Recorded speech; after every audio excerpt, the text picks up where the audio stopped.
అఊదు బిల్లాహి మినష్ షైతానిర్ రజీం. బిస్మిల్లాహిర్ రహ్మానిర్ రహీం. గౌరవనీయ వీక్షకులారా, అస్సలాము అలైకుం వరహ్మతుల్లాహి వబరకాతుహు. ఒక యూట్యూబర్ చౌకైన కీర్తి మరియు ఉచిత ఆదాయం కోసం తెలుగులో తన అస్పష్ట సమాచారం ఆధారంగా అహ్మదీయ ముస్లిం సంఘం మరియు దాని వ్యవస్థాపకులు హజరత్ మిర్జా గులాం అహ్మద్ కాదియానీ, వాగ్దత్త మసీహ్ మెహదీ అలైహిస్సలాం మీద నిరాధార ఆరోపణలు చేశాడు. ఈ యూట్యూబర్ వాగ్దత్త మసీహ్ అలైహిస్సలాం క్రీస్తు శకం 1839వ సంవత్సరంలో జన్మించారని పేర్కొన్నాడు. కానీ అహ్మదీయ లిటరేచర్ ఆధారంగా వీరు అలైహిస్సలాం క్రీస్తు శకం 1835వ సంవత్సరంలో జన్మించారు. ఈ విమర్శకుడు కాదియాన్ను కూడా ఒక మతంగా ప్రకటించాడు. ఇది అతని అజ్ఞానానికి అద్దం పడుతుంది. ఓ న్యాయ స్వభావికులారా, ఒక్కసారి ఆలోచించండి.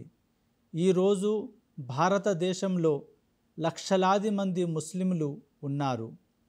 ఇస్లాం మక్కాలో ప్రారంభమైనందున భారతదేశంలోని ముస్లింలను మక్కీలు అని పిలవవచ్చా? ఈ యూట్యూబర్ని మక్కీ అని మనం అనగలమా? ఖచ్చితంగా కాదు.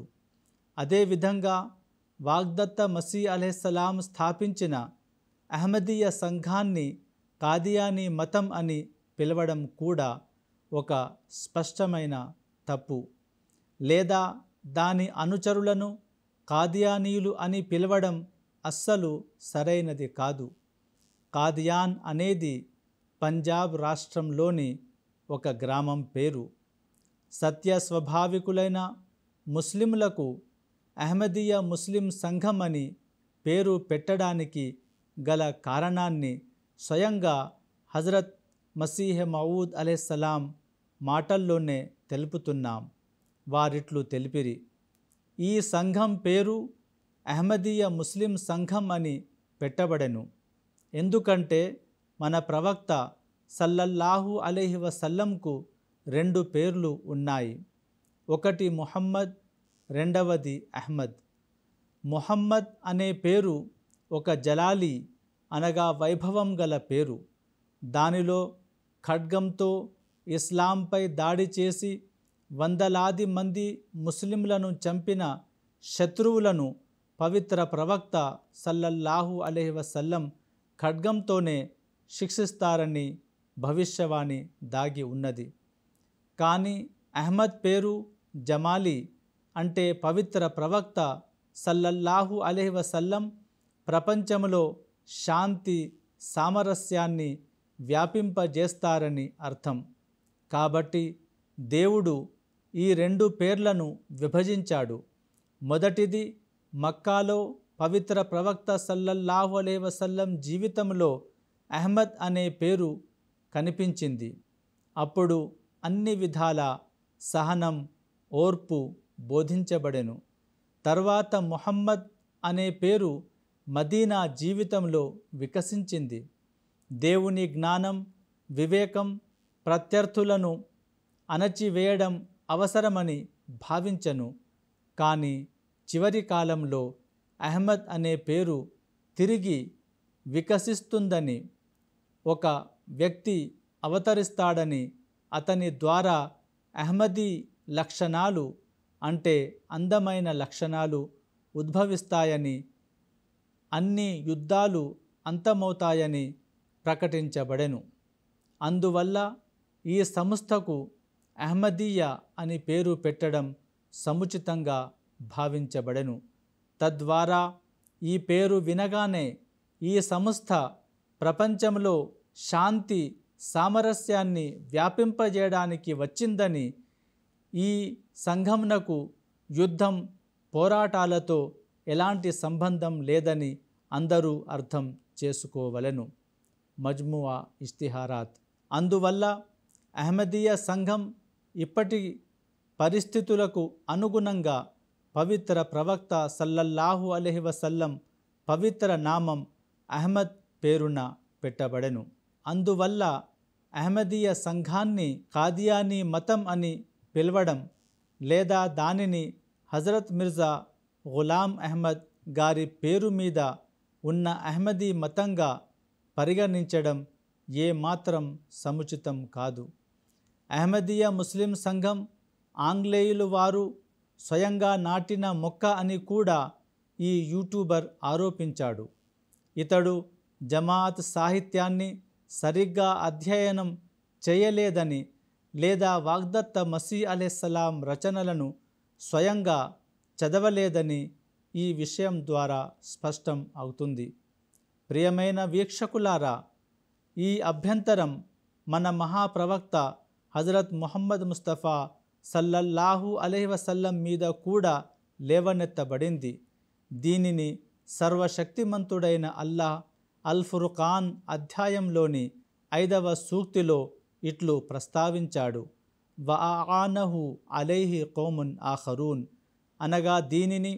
అనగా పవిత్ర ఖురాన్ను తయారు చేయుటలో అతనికి ఒక జాతి సహకరించెను. కాబట్టి ఇదేదో కొత్త అభ్యంతరం కాదు. గౌరవనీయులైన వీక్షకులారా, క్రైస్తవ మతం ప్రపంచంలోనే అతిపెద్ద మతం. ఇది యేసుక్రీస్తుకు దైవత్వ హోదాను ఇస్తుంది. యేసుక్రీస్తు ఇంకా జీవించి ఉన్నారనే నమ్మకం యేసుక్రీస్తు దేవుడు అనే క్రైస్తవ దృక్పథాన్ని బలపరుస్తుంది. మనం ఈ నమ్మకాన్ని అంగీకరించినచో యేసుక్రీస్తు వయస్సు 2000 సంవత్సరాల కంటే ఎక్కువ అని మనం అంగీకరించవలసి వస్తుంది. ఇది అసాధారణమైన దీర్ఘాయువు, మానవాతీతమైనది. యేసుక్రీస్తు చనిపోయిన వారిని కూడా లేపగలడని, పక్షులను సృష్టించే శక్తి ఆయనకు ఉండదనే నమ్మకం ఆయనకు దైవిక లక్షణాలను కల్పిస్తుంది.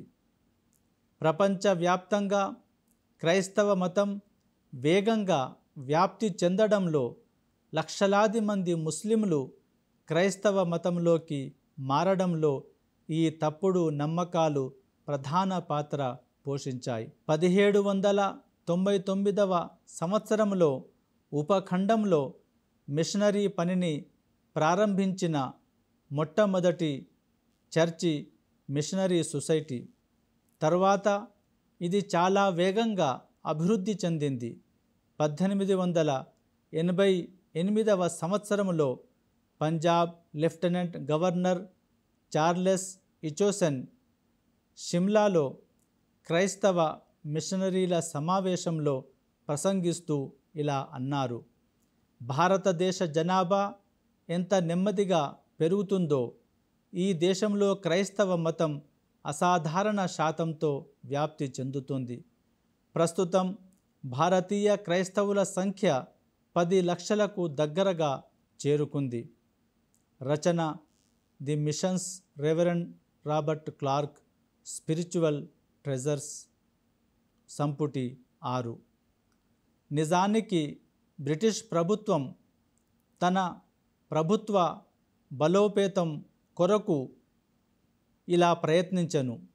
భారతదేశంలో క్రైస్తవ మతం వ్యాప్తి చెందాలనే ఆసక్తి తన ప్రభుత్వ ప్రతిష్టతకు అది కలిగి ఉండెను. అటువంటి సమయంలో సర్వశక్తిమంతుడైన అల్లాహ్ అహ్మదీయ సంఘం వ్యవస్థాపకులైనను హజరత్ మిర్జా గులాం అహ్మద్ ఖాదియానీ గారిని ఉద్దేశించి ఇలా అన్నాడు: మరియమ్మ కుమారుడైన యేసుక్రీస్తు మరణించాడు. వాగ్దానం చేయబడినట్లుగా అతని పోలికలతో నువ్వు అవతరించావు. వకాన వాదుల్లాహి మఫ్ఊలా ఇజాలై ఔహాం. ఒకవైపు వాగ్దత్త మసీ అలైహిస్సలాం పవిత్ర ఖురాన్ మరియు మహాప్రవక్త సల్లల్లాహు అలైహి వసల్లం హదీసుల నుండి స్పష్టమైన దృఢమైన ఆధారాలతో యేసుక్రీస్తు మరణాన్ని నిరూపించి క్రీస్తు జీవించి ఉన్నాడనే నమ్మకం ఇక చెల్లదని నిరూపించారు. మరోవైపు వారు క్రైస్తవ మత తప్పుడు నమ్మకాలను ఖండించారు. అనేక పుస్తకాలను రచించారు. క్రైస్తవులతో చర్చించారు. వారు విక్టోరియా రాణి వజ్రోత్సవ వేడుకల సందర్భంగా మహారాణిని ఇస్లాం మతంలోకి ఆహ్వానించారు. మే 25, 1897న మహారాణి గారికి ఒక కానుక అనే పుస్తకాన్ని ప్రచురించారు. అందులో వారు క్రైస్తవ ప్రాయశ్చిత్త విశ్వాసాన్ని ఖండించారు. మరొక చోట వారు చాలా స్పష్టంగా ఇట్లు పేర్కొన్నారు: ఓ మహారాణి, పశ్చాత్తాపపడి కుమారుడు లేని, భాగస్వామి లేని దేవుని విధేయత స్వీకరించుము. ఓ ప్రపంచరాణి, ఇస్లాం మతాన్ని స్వీకరించుము. తద్వారా నువ్వు రక్షించబడతావు. ముందుకు అడుగేసి ఇస్లాంలోకి ప్రవేశించుము. ఆయన కమాలత్ ఇస్లాం. 1908 మే 25న తమ జీవితంలోని చివరి ప్రసంగంలో వారు అలైహిస్సలాం గంభీరంగా, మహిమాన్వితంగా ఇలా పేర్కొన్నారు: యేసు క్రీస్తును చనిపోనివ్వండి, ఎందుకంటే ఇందులోనే ఇస్లాం జీవితం ఉంది. అదేవిధంగా మూసా సమాజం యేసును కాక అతని బదులు మొహమ్మదీయ సమాజ యేసును రానివ్వండి, ఎందుకంటే ఇందులోనే ఇస్లాం గొప్పతనం ఉంది. మల్ఫుజాత్ సంపుటి 5. ఇచట గమనించవలసిన విషయం ఏమనగా, తమ దేవుడిని చంపి క్రైస్తవ మతం మూలాలను పెకిలించే వ్యక్తి మాత్రమే ఆంగ్ల ప్రభుత్వానికి లేదా క్రైస్తవులకు లభించాడా? ముస్లింలకు ఒక విజయ రహస్యాన్ని తెలుపుతూ ఎంతో హృదయపూర్వక సలహా ఇస్తూ హజరత్ మిర్జా గులాం అహ్మద్ ఖాదియానీ అలైహిస్సలాం గారు హితవు పలికిరి: ఓ నా మిత్రులారా, ఇప్పుడు నా చివరి సలహా వినండి. నేను మీకు ఒక రహస్యం చెబుతాను. దీన్ని బాగా గుర్తుంచుకోండి. క్రైస్తవులతో మీ వాదనలన్నింటినీ మార్చుకోండి. వాస్తవానికి మరియమ్మ కుమారుడైన యేసుక్రీస్తు శాశ్వతంగా చనిపోయాడని వారికి నిరూపించండి. ఇది ఒక చర్చ. దీనిలో మీరు గెలిస్తే, విజయం సాధిస్తే, మీరు క్రైస్తవ మతాన్ని ప్రపంచం నుండి తుడిచిపెట్టగలరు. మీరు మీ విలువైన సమయాన్ని ఇతర సుదీర్ఘ వాదనల కోసం వృధా చేయనవసరం లేదు. మరియమ్మ కుమారుడైన యేసుక్రీస్తు మరణాన్ని గట్టిగా వాదించండి. బలమైన వాదనలతో క్రైస్తవుల నోరు మూయించి మాట్లాడకుండా చేయండి. క్రీస్తు మృతులలోకి ప్రవేశించాడని మీరు నిరూపించి క్రైస్తవుల హృదయాలలో గట్టిగా నాటిన రోజున క్రైస్తవ మతం ఈ ప్రపంచం నుండి నిష్క్రమించిందని మీరు అర్థం చేసుకోండి. అయితే వారి దేవుడు చనిపోయే వరకు వారి మతం చనిపోదని, వారితో చేసే ఇతర వాదనలన్నీ వ్యర్థమని అర్థం చేసుకోండి. వారి మతానికి ఒకే ఒక స్తంభం ఉంది. అది మరియమ్మ కుమారుడైన క్రీస్తు ఇప్పటికీ పరలోకంలో సజీవంగా ఉన్నాడు. ఈ స్తంభాన్ని పడగొట్టండి, నేలమట్టం చేయండి. అనంతరం ప్రపంచంలో ఎక్కడ చూసినా క్రైస్తవ మతం మీకు కనిపించదు. ఇజాలే ఔహాం. గౌరవనీయ వీక్షకులారా, క్రైస్తవ మతానికి వ్యతిరేకంగా చేసిన ఈ వాదన ఎంత ప్రభావవంతమైనది, ఎంత పదునైన ఆయుధంగా రుజువైనదంటే ఇతరులు కూడా దీనిని అంగీకరించారు. భారతదేశపు విద్యాశాఖ మంత్రి, ప్రఖ్యాత రచయిత మౌలానా అబుల్ కలాం ఆజాద్ గారు హజరత్ మసీహ్ మౌద్ అలైహిస్సలాం అస్తమించినప్పుడు ఇలా వ్రాశారు: వారు అనగా మిర్జా గారు ఇస్లాం ప్రత్యర్థులపై విజయవంతమైన సైనికాధికారిగా విధిని నిర్వర్తించడం కొనసాగించారు. క్రైస్తవులకు వ్యతిరేకంగా ఉద్భవించిన మిర్జా గారి సాహిత్యం బహిరంగ ఆమోద ధృవీకరణ పత్రాన్ని పొందింది. ముస్లింల తరపున రక్షణ చర్యలు ప్రారంభం అయినప్పుడు దానిలో కొంత భాగాన్ని మిర్జా గారు పొందారు. ఈ రక్షణ క్రైస్తవ మతం యొక్క ప్రారంభ ప్రభావాన్ని విచ్ఛిన్నం చేయడమే కాకుండా ప్రభుత్వ నీడలో ఉండటం వల్ల వాస్తవానికి దాని జీవనాడిగా ఉండెను. దాని మరింత ప్రమాదకర వినాశనకర దాడి నుండి వేలాది మంది ముస్లింలను రక్షించెను. ఫలితంగా క్రైస్తవ మత ఇంద్రజాల ప్రపంచం అదృశ్యం కావడం ప్రారంభమైంది. పత్రిక వకీల్. గౌరవనీయ వీక్షకులారా, కాబట్టి అహ్మదీయ సంఘ స్థాపకులపై మోపబడిన ఈ యూట్యూబర్ ఆరోపణలు పచ్చి బూటకమైనవి. అల్లాహ్ అబద్ధాల కోరులను శపించుగాక. న్యాయాన్ని ప్రేమించే ఓ ముస్లింలారా, అహ్మదీయ సంఘం సాహిత్యాన్ని స్వయంగా మీరు అధ్యయనం చేసి అల్లాహ్తో మీరు మార్గదర్శకత్వం కోరినచో అల్లాహ్ తాలా తప్పకుండా మీకు సరియైన దిశ వైపు మార్గదర్శనం చేయును.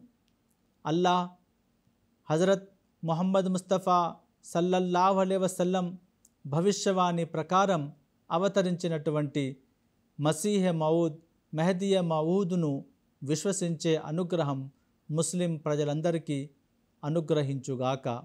ఆమీన్.